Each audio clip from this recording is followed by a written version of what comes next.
Hello everyone, welcome back to my channel the knowledge lab. आज के इस video में हम गवर्नर जनरल्स ऑफ बंगाल के बारे में बात करेंगे। इस वीडियो में हम सारे गवर्नर जनरल्स के बारे में डिस्कशन करेंगे और ये देखेंगे कि उनके क्या क्या कंट्रीब्यूशन रहे थे उनके टाइम पीरियड में। इस वीडियो में हम क्रोनोलॉजिकली सारे गवर्नर जनरल्स को डिस्कस करेंगे। सबसे पहले हम शुरुआत करेंगे जो हमारे पहले गवर्नर जनरल थे, यानी कि Warren Hastings. Warren Hastings Bengal के गवर्नर जनरल बने थे 1772 से 1785 तक। ये जो थे ये पहले गवर्नर जनरल थे बंगाल के। इसके अलावा इन्होंने जो डुअल सिस्टम था एडमिनिस्ट्रेशन का उसको ख़त्म कर दिया था। इसके बाद इनकी अगर अचीवमेंट्स की बात करें तो इनके टाइम पीरियड में रेगुलेटिंग एक्ट ऑफ 1773 आया था। इसके अलावा सुप्रीम कोर्ट को इस्टेब्लिश किया गया था कलकत्ता में, और ये एशियाटिक सोसाइटी ऑफ बंगाल जो था उसका इस्टेब्लिशमेंट भी इन्हीं के टाइम पीरियड में हुआ था। अगर वॉर्स की बात करें तो इन्होंने पहला एंग्लो मराठा वॉर लड़ा था, और उसमें जो ट्रीटी साइन हुई थी वो ट्रीटी थी आपकी इनकी ट्रीटी ऑफ सैलवाई जो थी वो भी इन्हीं के टाइम पीरियड में साइन हुई थी। इसके अलावा first English translation of Bhagavad Gita जो हुआ था वो भी इन्हीं के टेन्योर में ही किया गया था। ठीक है, किन के टेन्योर में? लॉर्ड वॉरेन हेस्टिंग्स के टेन्योर में। इसके बाद नेक्स्ट है आपके लॉर्ड कॉर्नवालिस। इनका जो टाइम पीरियड था वो 1786 से 1793 का था। इनकी अगर बात करें तो he established appellate court, lower grade courts and Sanskrit college. इन्होंने जो था appellate courts, lower grade court और संस्कृत कॉलेज को इस्टेब्लिश किया था।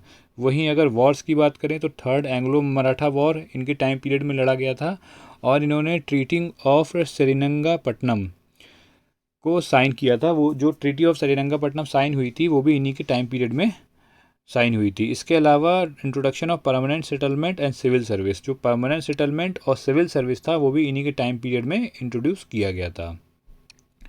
आगे बढ़ते बात करते हैं सर जॉन शोर की। इनका जो टाइम पीरियड था वो 1793 से 1798 का था।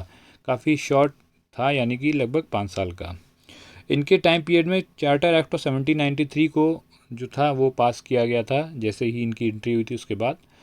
उसके अलावा policy of non intervention and battle of Kharda are his achievements. तो जो पॉलिसी थी नॉन इंटरवेंशन की वो इनकी टाइम में आई थी, और जो बैटल हुआ था बैटल ऑफ खारदा वो भी इनके अचीवमेंट में काउंट किया जाता है। इसके बाद फोर्थ हैं आपके लॉर्ड विलीजली, वेरी इंपॉर्टेंट। इनका जो टाइम पीरियड था 1798 से 1805, यानी कि 7 साल का था। इन्होंने क्या इंट्रोड्यूस किया था? इंट्रोड्यूस सब्सिडरी अलायंस सिस्टम को इन्होंने इंट्रोड्यूस किया था। इसके बाद जो वॉर्स की बात करें तो फोर्थ एंग्लो मराठा वॉर इनके टाइम पीरियड में लड़ी गई थी। इसके बाद जो ट्रीटी इसमें साइन हुई थी इनके टाइम पीरियड में वो था ट्रीटी ऑफ बसेन।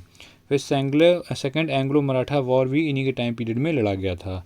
इसके अलावा he establish Madras presidency, also Fort William college at Calcutta. इन्होंने मद्रास प्रेसिडेंसी और फोर्ट विलियम कॉलेज को कलकत्ता में इस्टेब्लिश किया था। आगे बात करते हैं, नेक्स्ट हैं आपके इस सीरीज़ में सर जॉर्ज बार्लो। इनका टाइम पीरियड बहुत ही छोटा था, 1805 से 1807, यानी कि 2 साल का। ये जो थे ये acting governor general of India थे जब तक कि लॉर्ड मिंटो जो थे वो अराइव नहीं कर जाते। ठीक है, तो ये एक्टिंग थे, इसीलिए इनका जो टाइम पीरियड था ये भी काफ़ी छोटा था। Reason for diminishing area of British territory due to his passion for economy and retrenchment, यानी रिट्रेंचमेंट का मतलब होता है छटनी, यहाँ लिखा हुआ है। ठीक है, तो जो ब्रिटिश टेरिटरी की जो एरिया का छोटा हो रहा था उसका जो रीज़न था वो था इनकी इकोनॉमी की तरफ इनका पैशन, और इनका जो छटनी करने का जो तरीका था उसकी वजह से ऐसा हुआ था। इसके अलावा इनके टाइम पीरियड की अगर बात करें तो म्यूटनी एट वेल्लोर जो थी इनके टाइम पीरियड में हुआ था, वो भी कब हुआ था? 1806 में हुआ था। ठीक है, तो इसमें इम्पॉर्टेंट चीज़ जो नोट करने वाली वो ये है कि एक पहली चीज़ तो ये acting governor general of India थे जब तक मिंटो साहब अराइव नहीं कर गए थे उनसे पहले के। उसके अलावा इनका जो रीज़न फॉर डिमिनिशिंग एरिया था ब्रिटिश टेरिटरी का वो था किसकी वजह से? पैशन फॉर इकोनॉमी और रिट्रेंचमेंट की वजह से। इसके अलावा जो वॉर लड़ा गया था वो था जो म्यूटनी हुई थी, सॉरी, म्यूटनी ऑफ वेल्लोर जो हुई थी वो इनके टाइम पीरियड में हुई थी, कब? 1806 में। इसके अलावा नेक्स्ट है हमारा इस सीरीज़ में 6 नंबर पे लॉर्ड मिंटो। ठीक है, 1807 से 1830 ट्रीटी ऑफ अमृतसर जो थी वो साइन की गई थी इनके टाइम पीरियड में, लॉर्ड मिंटो के टाइम पे किसने किया था? महाराजा रंजीत सिंह ने 1809 में, ठीक, introduced the charter act of 1813। इन्हीं के टाइम पे जो चार्टर एक्ट था 1830 का, वो भी इंट्रोड्यूस किया गया था। इसके अलावा नेक्स्ट है हमारा सीरीज में लॉर्ड हेस्टिंग। लॉर्ड हेस्टिंग का जो टाइम था वो 10 साल का था, 1813 से 1823 के बीच का। फिर इनका क्या इम्पोर्टेंट कंट्रीब्यूशन था? तो he end of the policy of non intervention, जो नॉन इंटरवेंशन की पॉलिसी थी उसको ख़त्म कर दिया गया था। उसके अलावा नेक्स्ट है एंग्लो नेपाल वॉर, इनके टाइम पे हुआ था, जो 2 साल चला था। और एक जो ट्रीटी ऑफ सगौली साइन हुई थी 1816 में, वो भी इन्हीं के टाइम पीरियड में थी। इसके अलावा एबॉलिशन ऑफ पेशवाशिप, जो पेशवाशिप का जो अबॉलिशन हुआ था उसको ख़त्म कर दिया गया था उस टाइम, जो लॉर्ड हेस्टिंग्स के ही अंडर में हुआ था। फिर establishment of ryotwari system Madras Bombay में, जो रैयतवारी सिस्टम इंट्रोड्यूस किया गया था, इस्टेब्लिश किया गया था, वो भी इन्हीं के टाइम पीरियड में किया गया था।